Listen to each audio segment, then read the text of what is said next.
Hello, bienvenue dans ce nouvel épisode. Alors aujourd'hui, je vais répondre à une question que beaucoup d'entrepreneurs se posent, que ce soit au début, avant même de se lancer, ou alors en cours de route quand on n'a pas encore les résultats.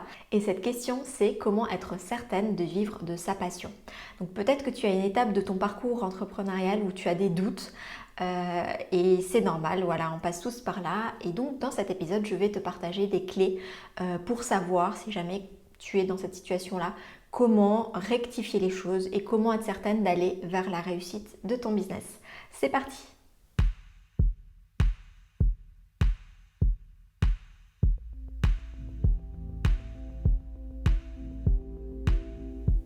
Alors pour vivre de ton business, voilà, c'est des choses que je dis assez souvent, que je répète beaucoup, mais c'est vraiment super important. La première chose en fait, c'est que si tu veux ouvrir une entreprise, c'est vrai que souvent quand on veut vivre de sa passion, on se dit voilà j'ai une passion, il suffit que je transforme ça en service et je vais monétiser en fait ma passion, mes services, etc. Non, ça suffit pas. Parce qu'en fait, ce que tu veux, toi, c'est ouvrir une entreprise, lancer une entreprise, un business. Et donc, bien sûr, tu as besoin de savoir comment on fait ça. Tu as besoin de savoir c'est quoi une entreprise rentable et comment on fait pour monter une entreprise rentable. Donc ça, c'est vraiment la base. Et donc, toute entreprise a besoin d'avoir des connaissances minimum, le b.a.-ba de l'entrepreneuriat. Et pour moi, le b.a.-ba, c'est vraiment les fondations de l'entrepreneuriat, de l'entreprise. Ça va être bien sûr tout ce qui est la mission, ton why, ton fameux why. Ça va être bien sûr aussi tout ce qui est tes valeurs, ta vision, mais aussi la connaissance de ton audience, donc comment tu te positionnes, dans quel marché tu te positionnes, mais aussi quel service tu veux vendre, quelles prestations tu veux vendre, peut-être ce sont des produits physiques. Bref, peu importe, tu as besoin d'avoir quand même des informations de base, ce qu'on peut appeler un business model ou un business plan, aussi qui te permet de savoir un peu comment tu vas construire ton entreprise pour qu'elle soit rentable. Donc ça, si aujourd'hui tu n'as pas encore fait ce travail-là, sache que c'est extrêmement difficile, je dirais même voire impossible d'avoir une entreprise rentable sans être passé par ces étapes-là. Voilà, donc ça c'est vraiment la base. Donc aussi toutes les personnes qui te disent non mais si tu n'as pas encore les résultats, c'est parce que tu fais pas de reels, c'est parce que tu n'es pas assez visible, c'est parce que tu fais pas ci ou c'est parce que tu fais pas ça. Les fondations, c'est vraiment la base. C'est comme pour une maison, ça sert à rien de vouloir réfléchir, d'acheter le papier peint, la déco et les plantes d'intérieur si tu n'as pas encore créé les fondations avec un architecte de ta future maison. Enfin, à un moment donné, il faudra creuser aussi. Voilà, il faudra faire des fondations, il faudra faire une architecture, enfin, il faudra faire des choses pour que tu aies un bâtiment qui soit solide sur la durée. Donc avec ton business, c'est exactement pareil. Donc ça, c'est vraiment la base. Ensuite, l'autre chose qui est importante, bien sûr, et qui est un petit peu le point sensible des entrepreneurs, souvent quand on veut vendre, quand on veut vivre de sa passion, on est focus sur notre passion et le côté commercial de l'entrepreneuriat nous plaît un peu moins. Pourtant, c'est vraiment indispensable. Mais là encore, je te rassure, il y a plusieurs façons de vendre. Et c'est vrai que souvent, ce qu'on voit autour de nous, le marketing agressif qu'on voit à la télé, les publicités, les choses comme ça, c'est peut-être un type de marketing qui ne correspond pas à ta personnalité, qui ne correspond pas à tes valeurs.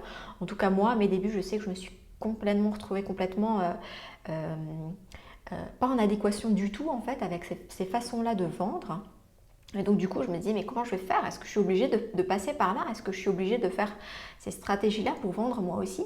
Jusqu'à ce que je comprenne en fait et que je connaisse, et c'est là où la formation est importante, toutes les stratégies possibles, business, il n'y en a pas des milliers non plus, mais les différentes stratégies, j'ai vraiment une vue globale d'ensemble de comment je peux faire les différents chemins qui mènent à la rentabilité pour qu'ensuite je choisisse celui qui me convient le mieux. Quitte à choisir différents chemins, peut-être parce que peut-être un va fonctionner mieux que l'autre finalement. On peut avoir des fois une idée mentale de comment on va réussir, quelle stratégie est l'idéal pour nous, mais finalement c'est pas la plus adaptée une fois qu'on est vraiment dedans. Donc ça passe aussi par beaucoup de tests. Mais ça, c'est vraiment important que tu comprennes qu'il faut à un moment donné apprendre à vendre. Et ça, il n'y a pas 36 000 solutions. Apprendre à vendre, moi ce que je te conseille, c'est de ne pas apprendre à vendre que sur Insta par exemple. Je sais qu'il y a beaucoup de formations là-dessus qui sont très bien, hein, mais si tu veux utiliser l'outil Insta pour vendre et que tu vas approfondir tes connaissances, vas-y. Mais si tu veux avoir une vision globale de comment vendre avec une entreprise pour ensuite choisir l'outil qui est le mieux pour toi, je te conseille plutôt de suivre une formation ou de te faire accompagner pour apprendre à vendre plutôt d'une façon sur mesure pour toi.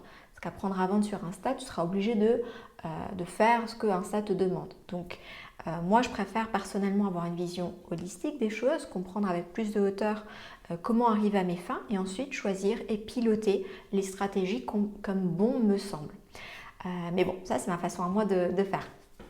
Et enfin, pour justement faire le point avec ce que je suis en train de te dire, l'autre chose qui est vraiment importante, ça va être d'avoir des stratégies adaptées.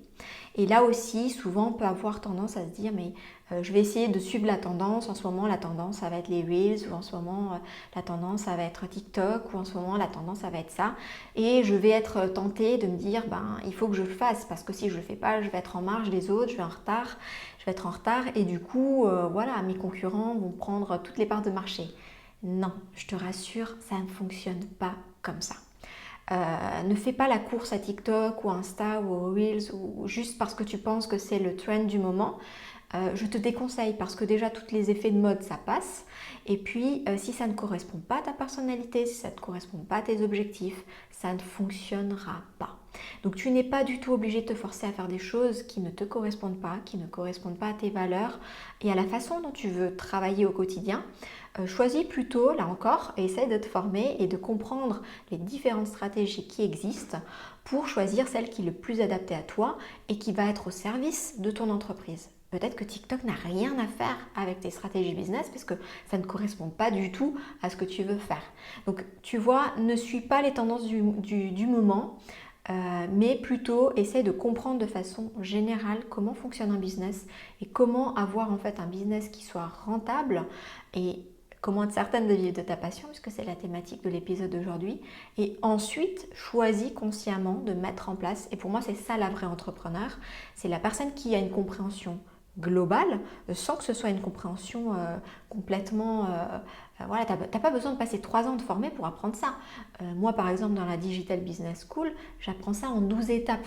Aussi bien les fondations, 4 étapes, toutes les stratégies marketing pour vendre, communication, 4 étapes, et ensuite toute la partie organisation, pilotage de ton business, le digital pour l'automatisation par exemple aussi, pour décoller. Donc tu vois, en 12 étapes, je te guide, je te montre, tu n'as pas besoin de passer 3 ans à te former sur des formations complexes pour comprendre comment fonctionne un business et comment rentabiliser ta passion.